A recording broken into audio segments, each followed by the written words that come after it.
My feelings about Kantara chapter 1 under 3 minutes.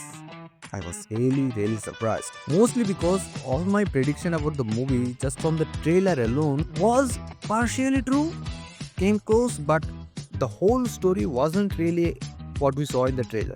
Surprisingly, the trailer managed to keep the main story at bay. And as much surface level as it seems, but the actual messaging of the story was quite deep. Now coming to the other aspects of the movie, the budget increased from the first one quite exponentially. It was 120 crore, but when you see the movie, it doesn't feel like 120 crore movie. It feels like it has invested a lot more than that. Either they are lying about their budget or they have done something exceptionally brilliant in the post-production and pre-production.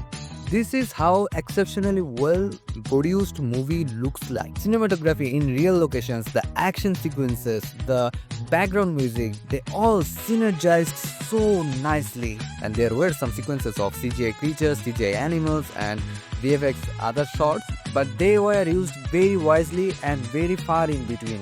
So the maximum effort was put in the cinematography in the real actual locations of jungles, mountains, and so on, and designing the action sequences in such a massive scale. Coming to the performances, I really can't pick one because all of them did their job very nicely. Gulshan Devaya as the spoiled brat king, Prince who became the king has done a phenomenal job. You start hating him once you see him in the screen. The person that portrayed his father and the girl that portrayed his sister also did a commendable job. The story actually manages to tell a deep tale about greed and how it consumes us and how it not only destroys us but it destroys the whole nature and humankind in general. And the performance of Rishabh Shetty. He not only portrays the machohood, the grunginess, the grittiness of a proper warrior man, but also the sensibility and the leadership quality that is required from a man like him. And his physical performances during the Bhuta Kola movement